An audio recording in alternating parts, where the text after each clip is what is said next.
Make good choices. Do the good and the right thing and the moral and ethical thing all the time. Savannah Maddison is a disruptor in the truest sense of the word, and her story didn't start with capital, credentials, or certainty. It started with service. I love service, and I feel like so much of what I've been able to accomplish is because I believe in serving first. And I think that when you serve others, everything else falls into place. At just 9 years old, Savannah began writing letters to support deployed soldiers, not knowing that a small act of compassion would grow into a national movement. I was literally 9 or 10 years old. I was super little, and I had no idea what it would become. But the movement actually went viral. She became the voice of a 501c3, spoke on national stages. But service didn't stop there. Passion. I loved babysitting. I would go to their house and I'd babysit for them, and I was overbooking myself. Faith and guidance. I just feel like I've walked this path that the Lord has laid before me. Firefighting. I'm not like a wait in the truck kind of girl by any means. I wanted to get out. I wanted to help. From responding to cardiac arrests to advocating nationally for CPR certification, Savannah learned firsthand that service saves lives. Entrepreneurship.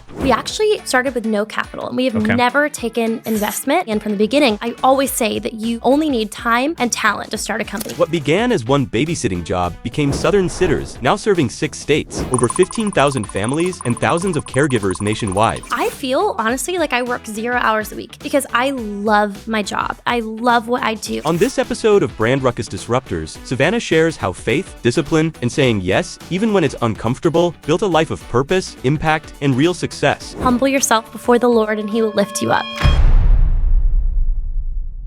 So here today, very excited about this. We've got Savannah Maddison. She is definitely a huge disruptor in the community. Been watching you for a long time. We've got a very cool relationship. We'll talk a little bit about that as we continue this story. But welcome to Ruckus Disruptors. Thank you. Thank you so much for having me.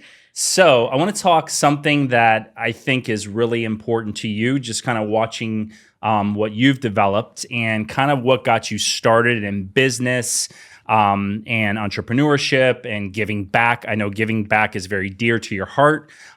Tell me a little bit about Savannah Soldiers and the 501c3 that you started a long time ago. I know you were probably at a very early age. Yes. Well, I feel like a lot of my success that has happened later in my life in business has come from my very unusual childhood that I have.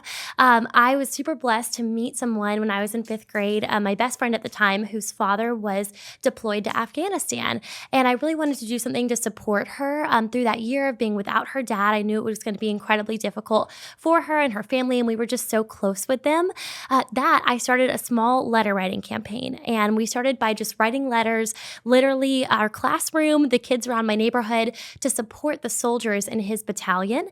And I was literally 9 or 10 years old. I was super little, and I had no idea what it would become. But the movement actually went viral. My mom posted it on Facebook, and it got national attention and literally launched me into this incredible different life where I started this 501c3 and was the voice of this organization at literally age 9 and 10 years old. I ended up on a national speaking tour. We did a massive letter writing campaign to support our men and women in uniform. We sent over 350,000 letters to deployed soldiers. And so it was just a crazy start to my life. And I feel like so many of the things that I'm able to do now is because of the skills that I built literally as a 9 and 10-year-old on these national speaking tours and doing national media. And it's a very unique experience. I haven't met anyone that has had the just weird childhood I had, but it really set me up for success. Loved it. And so also see that you've done a ton of national anthems. Yes. I want to talk a little bit about one of the most recent ones that we saw. But how many national anthems have you done? We're in Miami. I know you've done a ton for the Marlins, the Heat, the Panthers. It seems like you've done a lot of sporting anthems, but you kind of started at a very young age of doing national anthems, right? And singing, and that kind of developed you into your singing career. Yes, so music was very important to me as well from a young age, and it was really special because around the time I started supporting the military members with this organization that became so successful and moving, I was also starting a music career at a super young age. And so I wanted to sing the national anthem for these sporting events. And I remember the first one I did was just down the road showed at Marlin Stadium. And I think that so much of like the confidence that I have now came from literally having to walk out in front of 40 or 50,000 people when I was 9 or, 10 years old and literally go out there and sing the hardest song there is to sing. So I'm very grateful for those opportunities. And I think I've done hundreds since then for almost, I feel like every kind of major sporting event there is, military ceremonies. So it's been a big part of my life. And I recently sang for one of my favorites was the Savannah Bananas at Coors Stadium during their last tour. They played the Firefighters, which is also a team that I love. And I'm sure we'll get into that. But yeah, it's amazing. Thank you for saying that. We're going to talk a little bit about, obviously Brand Ruckus is about disruptive marketing. You're definitely a disruptive marketer. I saw you with pics with the guy in the yellow tux, Jesse. Very cool. How did you align with Savannah Bananas? I know you've done several really big anthems for them. I think we're going to share some clips from that later, but very, very cool. And, I love what they've done with that brand, right? Because they've taken baseball that's been super boring. They've made it very interesting to watch. So you kind of experience that firsthand when you just sang at Coors Field. And I think they did over 100,000 people over 2 days, which was crazy. So tell us a little bit about that. How'd you align and how was meeting the guy in the stilts? That was pretty cool. So amazing. So this is so crazy. I feel like my life has just been this like consecutive situations that come to me and I say yes to them, not knowing what it was going to become. And actually when they did one of their first shows in Nashville, the Savannah Bananas, they contacted me the first time and they had a very small following. I think they had like a couple thousand Instagram followers. They DM'd me on Instagram and said, "Hey, Savannah, like we see you live in Nashville. Your name is Savannah. You do a lot of national anthems. You love our military. Like, do you want to come sing the national anthem?" And they played the Party Animals. It was still when there was just the Bananas and the Party Animals years ago. And I went and I said, yes. I was like, why not? I would love to. I'd be honored. So I went and sang when they were smaller. And it was amazing because I had no idea what they would become. And I remember months before, I think they had just been in Savannah. So it was really cool to see them grow. And just what one yes and like one little chance I took on saying yes had led me to continue working with them and getting to sing more for them. And hopefully we'll do it again very soon. I'm really excited. But yeah, it was a yes when they were small and now they happen to be big. And I feel like I've been along with that ride. And the stilts guy, super cool. Dakota, loved him. We made it like a TikTok together. Yes, I saw you got a ton of views on that one. That was a great one, right? Thank you. They're so hot and social right now. He's cool. So moving into talking a little bit about passion, right? If you weren't passionate enough about what you were already doing, which is giving back, you kind of decided that you were going to become a volunteer firefighter. So I know one day you picked up the phone, you told me, you're like, "Hey, I'm thinking about doing firefighting." And I like literally cringed, right? So what got into you to consider becoming a firefighter, a volunteer, and tell me kind of where that's going in the future? Because I know you're still in school as well and studying that. Yes. So I love service. And I feel like so much of what I've been able to accomplish is because I believe in serving first. And I think that when you serve others, everything else falls into place. And I remember seeing this, opening at this fire department near me. Actually, at the time I was dating a firefighter in Nashville, and he would volunteer. So in his personal truck, we'd be on a date, and he would respond to a call that would come in on his phone. And it was terrible. I loved it for him, but it was terrible because he would go in and help somebody at a home, and I would have to wait in the truck. Okay. And you know that I'm not like a wait in the truck kind of girl by any means. I wanted to get out. I wanted to help. And it was hard to watch him go do this thing that I couldn't help him with. And I really wanted to. Sometimes he was alone on scene, which is the reality of the volunteer fire service. Wow. It's really spread out. Sometimes there's low volunteerism, and it's a big problem we have in the US. But I started by just going through my local fire academy, and I was like, why not? Let me just try it. And I ended up graduating as a top recruit in my class, and I learned so much about myself in this like box that I had put myself in that I thought I couldn't do something because I am smaller framed. But there's so many techniques in fire that help change things so that I could accommodate, myself and my size, and things that I do that others can't do that are bigger than me, like crawl into a tiny car window or confined space rescue. And there's so many ways I can contribute. And then after becoming a firefighter, I was actually appointed the public information officer of my department. Oh, wow. And so I'm able to be a voice, correspond with media, and now I speak nationally on behalf of firefighters and the fire service to advocate for the work that they do, for more volunteers, and for how they can use social media to really highlight the work that they're doing. Love it. Tell me what you think, we all face a lot of challenges. What's been the hardest moment for you as a volunteer firefighter and kind of, seeing a lot of different things out there? We talked a little bit about this prior to this today, and kind of what's been like the biggest challenge and what you've seen as far as the hardest moment? Yeah, honestly, living the life that I lived before, being in entertainment and social media and this crazy childhood that I have, I'd never really been exposed personally to death or watching someone die. I'd never had a very close family member pass away from me. So actually, my first experience with that was through the fire service. And I remember I was thinking, even before I was a firefighter, I was starting in the first little piece of starting my business, which is a childcare company. I'm really excited to talk to you about that. But all of our sitters were CPR certified. And I did that because it was just what felt like the right thing to do. But I didn't really understand the importance of CPR and knowing CPR until I started responding to cardiac arrests. And it was heartbreaking to see at first. And I remember feeling so powerless responding to someone's home where, CPR was not in progress before I arrived at the house, and just knowing that that family member probably was not going to survive that. The outcome is not good if early compressions are not started. Okay. And that was very sad to realize. And so I started advocating through my work with the fire service for CPR certification. And with American Red Cross too, right? Yes, the American Heart Association. You guys have raised a lot of money with that. Yes. American Heart. Yes, it has been amazing. And so I've been able now to advocate on these national stages and tell the stories of people that have not been able to survive cardiac arrest, and empower more people to become CPR certified. It's really important. Love that. So 16 years old, you got a book deal. Do you envision doing another book in the future? And tell us about the first book deal. How you got that? Like, how does someone go about getting a book deal? Sure. So I always a dream of mine to write a book. And in this crazy childhood I had, this crazy story, one opportunity that I had was to be a keynote speaker for Walmart when I was 14 years old, which on its own, craziest story, crazy experience. They sent the Walmart jet to pick me up from my house in Florida. And it was just such a fever dream. The whole thing was crazy. But I loved it. And I remember meeting publishers there. There was multiple books. Walmart is a major distributor of books.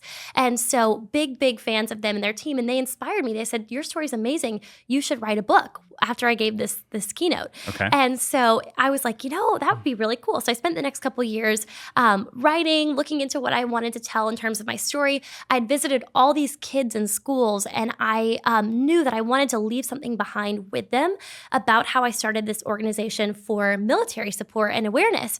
And so I wrote this book called Sincerely You, Letter Writing to Change the World. And it tells the story for young adults and children of how I started an organization and how I made a difference, even though I was only 9 or 10 years old, and it asks them and inspires them to do the same. So, that's amazing. And they can get it now on barnesandnoble.com? Everywhere, Still yes. out? Okay. Walmart, Target, all the places. It's out. It was awesome. To get a book deal is a crazy process. It is crazy. We had to pitch my concept of this book to major publishers, and I went to the top 5 publishers in New York, and we went and met with them, and I shared with them what I wanted, and then they offer you, a deal and say, hey, would you like to go with us?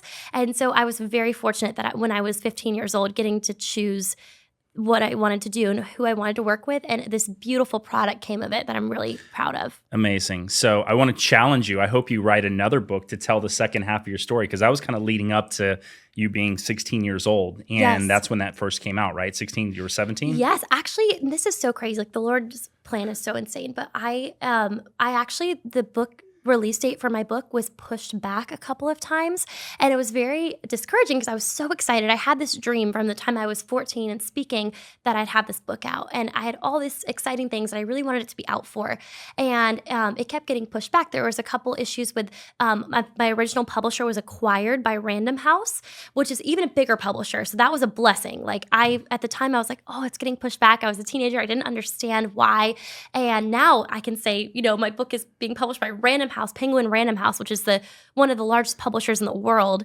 And so it was a blessing that it got pushed back, but it wasn't released actually until I believe I was 19 when my book came out. Awesome. Yeah. Okay. So moving into business, right? Because you've turned into quite the entrepreneur, which I'm so proud of you. You've developed one of the leading app-based products out right now. It's called Southern Sitters. Check them, check out the website, southernsitters.com. You guys are in Nashville, Texas, Florida, based in Nashville, Kentucky, Alabama. Tell me a little bit about how that product came about, and what made you think, I'm going to wake up one day and I'm going to develop a babysitting application where someone can go online. And I think I've heard people say it's kind of like the Uber for babysitters, right? Yes. Thank you for saying that. It is. And I'm so proud of that. Took a long time to get there. So actually my love of music led me to move from South Florida to Nashville, Tennessee.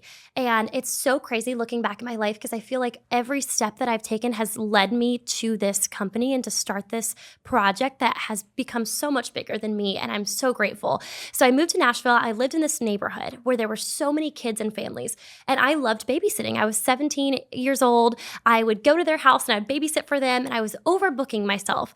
And I remember thinking, I wish I had some kind of option where I could help these people find babysitters when I'm not available that are reputable, that I would trust, right? And so Southern Sitters was born.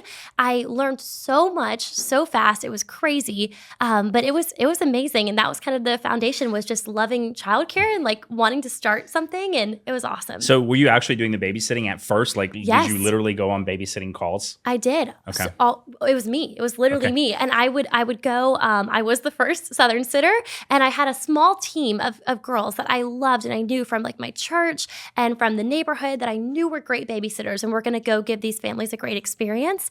But yeah, and for some reason, these parents believed in it and wanted to book through it.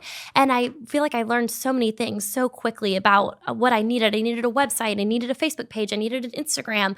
And I was getting this crash course in business. I was also in business school at Belmont at the time. Okay. So every piece of information I was learning in school, I was soaking up and immediately applying to this company like gasoline on a fire, and just pouring into it time and resources. And it was amazing. And it's everyone looks at the success that you've had, but it was also pretty challenging, right? From day one, it just didn't turn into, all these super successful stories that you've got with the babysitting business. Yeah, it was like conservative decision making. We actually started with no capital, and we have never taken investment. And it's something I'm actually really proud of, because I feel like starting a business feels inaccessible to so many people because they think that they need to develop a product and they're going to have to dump all of this money in from the beginning. And I'm a big, I always say that you only need time and talent to start a company. That is it. If you're willing to dedicate your time and talent, you're going to have a successful product. Good and that's advice. what I did. I made a website myself to start it off. I poured my own time into it. I babysat for these families that were booking if none of the sitters were available.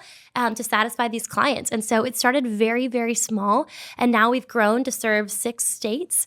And we're in these major service areas. We have thousands of caregivers. We have over 15,000 clients now that use the service. Amazing. And we're almost to 100,000 babysitter bookings. Amazing. So where can they get this at? So it's available on the App Store and the Google Play Store. Apple and Google Play. Apple and Google Play. Got it. And you've done over 50,000 hours of babysitting care this year in 2000. Year. Okay. Yes. 2025. Yes. Amazing. And over 10,000 jobs booked, sitter jobs booked. Yes, this year. Okay. Yes. Amazing. How does that feel? Amazing. It's so exciting. Our team is incredible, and I really attribute it to them. We could not do it without our caregivers. And I think what really sets us apart is their vetting. I want parents to know that if they're welcoming a Southern sitter into their home, it is a safe and vetted individual that I would trust to literally watch any child that I know, right? And I feel and bear that responsibility every single day. So they are all CPR certified. They are SIDS certified. They have gone through extensive trainings. They have done, all of these things, these background checks, social security number traces. They are social media checked, reference checked. It's an extensive process to even become available on our platform as a sitter. And I feel like that doesn't exist anywhere else. It's very easy to be a sitter on these other apps and these platforms, but we're looking for the best of the best to serve our families. That's awesome. So what problem do you think you solved with Southern Sitters? Like, being in business, it's all about solving problems. And I think, what do you think the number one solution you found? I believe I bridged the gap between an app and an agency. So before Southern Sitters, there were childcare agencies, nanny agencies that were incredibly expensive for parents to book through. Thousands of dollars, $10,000 up front to find a nanny, to find a babysitter with this traditional model that these agencies have and still have out there. And the apps were these easier ways to find care, but the caregivers were not vetted to any standard. And so there really wasn't this joint app-based, easy-to-use, quick, functional platform that we have, combined with the intense vetting standards that have made our caregivers so successful and exceptional. And so bringing those two things together and making it still affordable, still quick and easy, and in some ways informal, that they can just hop on an app and book an amazing caregiver, has definitely changed the game in this industry. And I believe we're the only company doing it. That's awesome. So when did you realize you had a real business on your hand? Like you woke up and you're like, oh my gosh, this is pretty serious. Honestly, it was the response from these families. When we had a platform where families could review caregivers immediately after the bookings for the first time, which was maybe a year into us kind of trying and booking these sitters and helping the families, our original group of a small group of families, it was incredible. The 5-star reviews were just pouring in, and they still do every single day. I see just these tons and tons of 5-star reviews, and it feels so amazing and fulfilling that a caregiver went to a family's home, gave them peace of mind and a great experience, and had these amazing educational moments with a child that hopefully shaped the rest of this kiddo's life. And they experience these milestones, first words with kids, first steps they are there for, and they're supporting these children through. And when I had that realization, I was like, oh my goodness, like, this is a reason to wake up and get out of bed every day and do what I'm doing. So you kind of realize it's bigger than just the business, because you are really helping people. Yes. And that's so important. And I assume that's kind of the fire that gets you up every day, right? It does. It fires me up. I would rather, and people ask me all the time, you work so hard. How much are you working? How much do you work? How many hours a week do you work? I feel honestly like I work 0 hours a week because I love my job. I love what I do. And talking to these families and these sitters every day, it's so empowering. You're giving women, because primarily our caregivers are women, right? We are a female-led company, but most of our caregivers are women.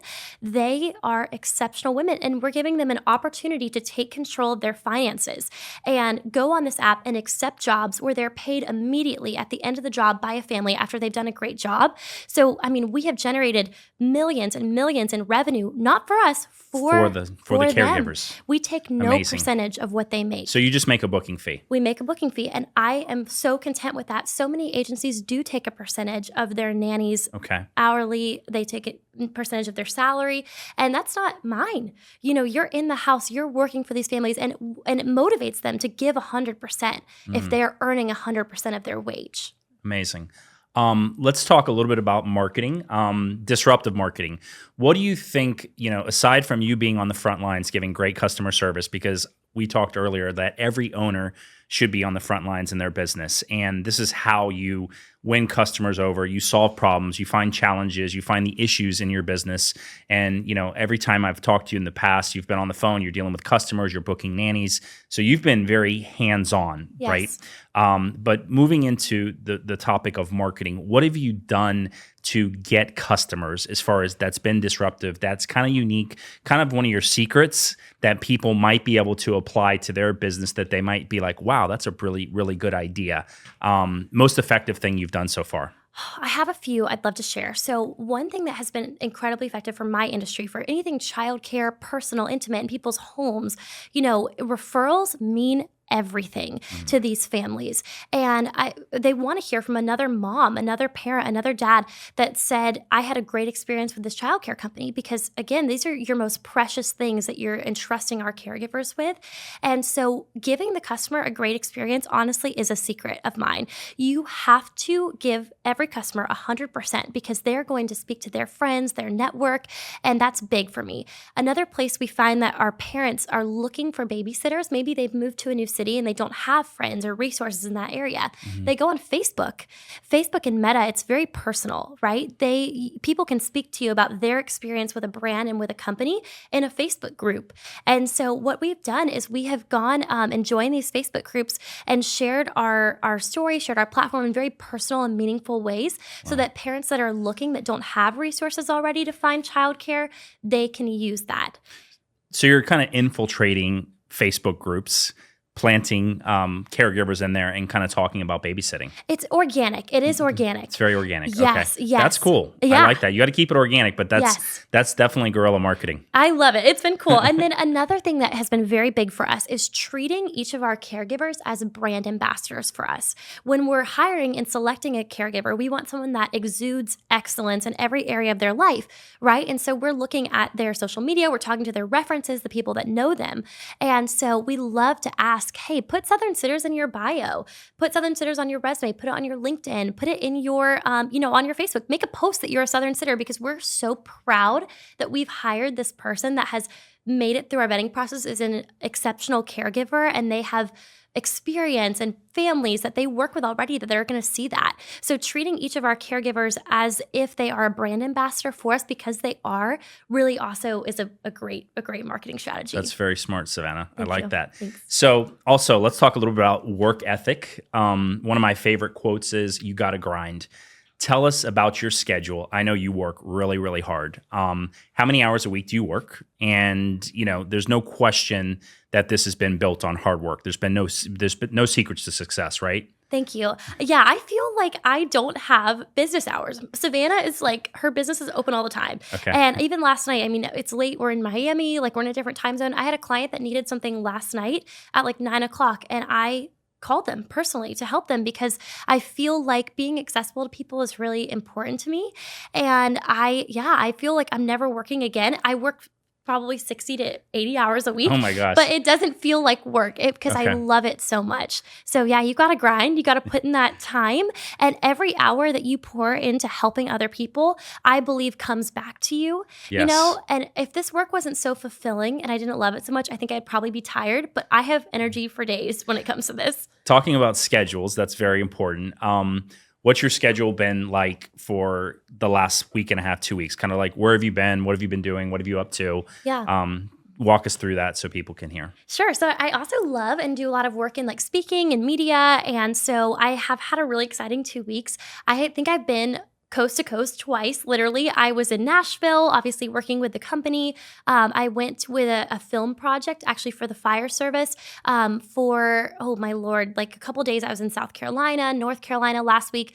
And within the same day I was in South Carolina, I was also in San Diego. So we got on a plane from that morning filming and then went to San Diego, California, back to Nashville, and now Miami. And you moonlighted on Nashville 911 I did a few weeks ago. A little appearance, yes. As a firefighter. That That's was cool, right? Yes, the fire service has brought me so many cool and unexpected things. Yeah, and you never would have thought that going into that. Yes. You're going to get all these different opportunities. So Yes. you gotta take risk and step out into new things, right? Yes.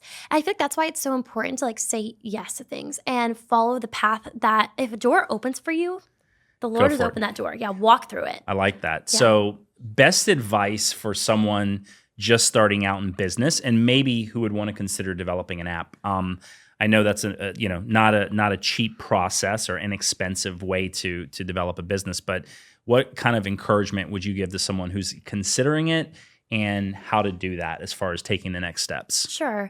My biggest piece of advice is I started this company that has become incredibly successful with zero capital. And again, we've never taken on any investment. So if you do have a dream to develop an app, I fully support that.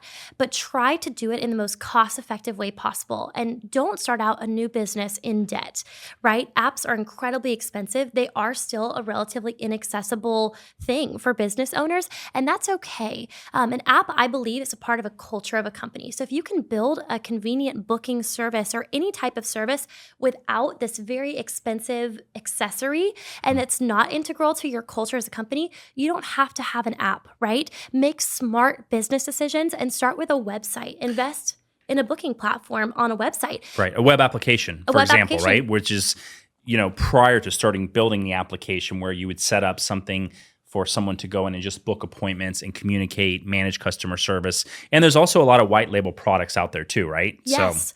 So Look for those. and utilize that. Yes, 100%. That's super important because I feel like the reason that business feels so inaccessible, and it's not inaccessible, is that there's a big cost barrier, right? So another piece of advice that I have for business owners wanting to start out, explore all of your concepts, all of your dreams. But if your first business can be a service, I recommend that because services have less startup costs. You're not developing a product. You're not looking for a distributor, for a factory, for manufacturing, right? Start with a service, build that business, sell it, and then make your dream product, right? If you can, especially if you have a low budget to start something, it can be done if you start service-based. Love it. Great advice. Great Thank you. advice. Best life tip for young people who are coming up, and what are your thoughts on that? Because you've obviously done a great job with managing your life and business, and a lot of people out there will hear this. What do you think is the best tip? Make good choices consistently. Do the good and the right thing and the moral and ethical thing all the time. If you just use that as your clock in life and you just continuously try to give back, to serve others, to not do things that are not good for you or for other people, you will have success, I believe. In just little micro decisions every day, like wake up, make your bed, make a good choice, say something positive to yourself in the mirror. And then larger choices, don't do drugs, right? Don't don't go out and party. Choose instead of partying to pour into something that is more fruitful, right? Right. Because you've made a lot of sacrifices, right? I've watched you grow up. You've spent a lot of time making great decisions, and it comes down to those decisions, which has put you in a really rare spot today. Thank you. Yes, I feel that way too. I think I did not, throughout college, make those choices. Or honestly, throughout my entire childhood, I chose to do things that I think sometimes weren't as fun, right? Or I guess like the society wouldn't consider them as fun, but have been so much more fruitful for me. And it's been amazing. I just feel like I've walked this path that the Lord has laid before me. And faith is so big for me in this journey. And I just want to continue walking it because the plans that He has for me are so much greater than anything that I could have ever imagined for myself. So walking in faith is huge, Adam, because I feel like it's hard to do sometimes, right? It's hard because the world doesn't want you to do that. You know what I mean? The world is not, there's self-doubt, there's anxiety, there is these things that come in that are these worldly barriers. Like for example, in the fire service, if I had said, there's no women in this class, why would I go in here? Or there is no, one that looks like me in terms of my frame. I'm very small, right? There's no place for me here. I've never had that mindset. My mindset is if I want it, I'm going and I'm going to go get it. And if it's right for me and the Lord has told me this is my place that I'm supposed to serve in or be in, He will make me qualified. And that has been so consecutively done for me. It's been really crazy. Okay, I like that. Next thing, favorite Bible verse. What's your best one? Okay. Oh, I have so many. I was hoping you'd ask me this because I've been debating. I love James 4:10. James 4:10 is humble yourself before the Lord and He will lift you up. So I think that's my number one. That's beautiful. Yes, I love that. Okay. Yeah. One of my favorites as well. Yes. Well, Savannah, Maddison, thank you so much for coming on Brand Ruckus Disrupted.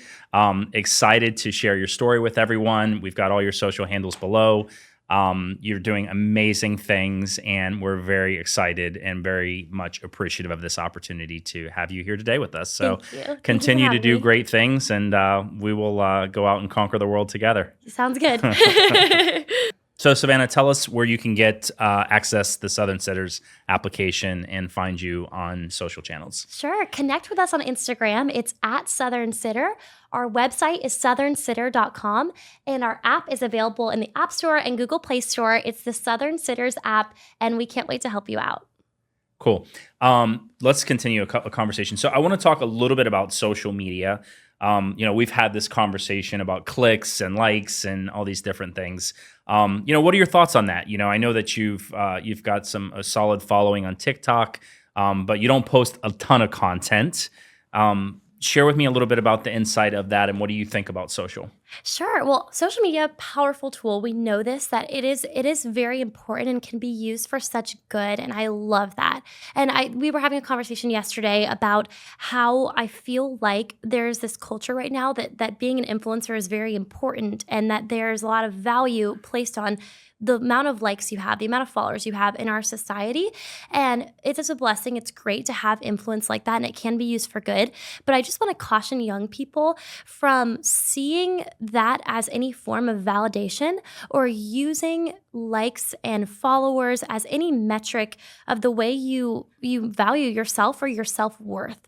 There is so much more fruitful things. And honestly, like again, faith, huge for me. The things that the Lord says about us have nothing to do with likes and followers and social media.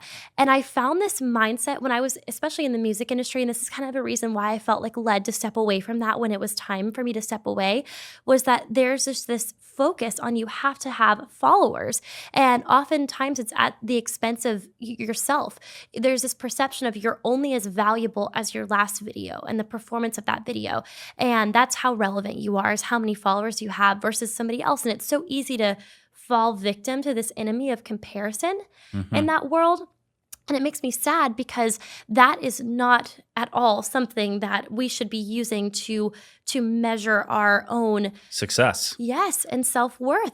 I heard someone call it social me, right? It's in the kind of name of it. So it's that's great insight. And when you said that to me, it was very impactful. And I wanted you to share that because I think a lot of young people out there could benefit from that, because it's important for business, right? And we're all out there creating content, putting on stuff online.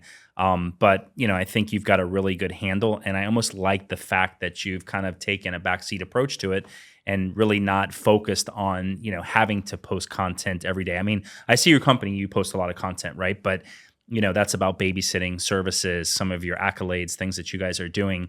We have to kind of share, our life with people to let them in to market our products and services. But I wanted just to kind of get that message out there. I think that's really, really good that you're kind of, you're kind of standing up and saying that. Thank you. I agree. And I feel like I wish so much of the time that I spent when I was, really deep in the music industry and like that was my path for a minute. And I'm very grateful for that time because it positioned me to have the success that I'm having now.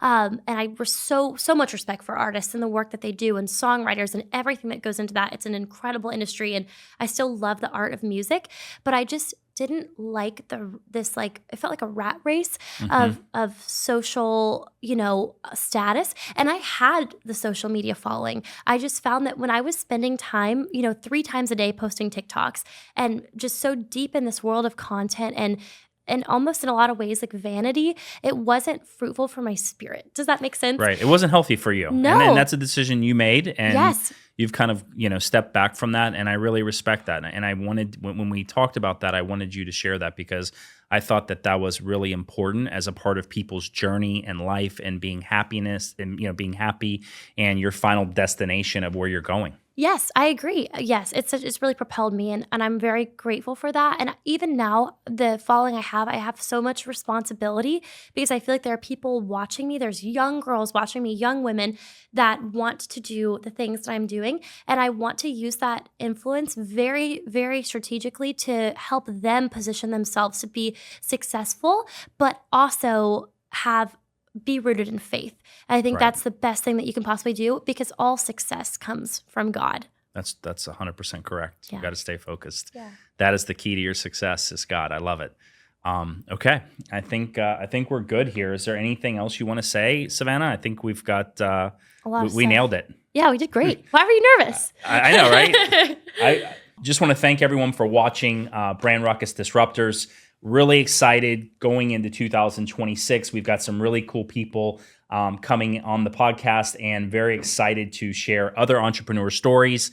If you want to learn more about this, continue to follow us on Instagram, all the social handles out there at brandruckus.com and reach out to us. We would love to share your story and learn more if you are being a disruptor in the community. Thanks, guys.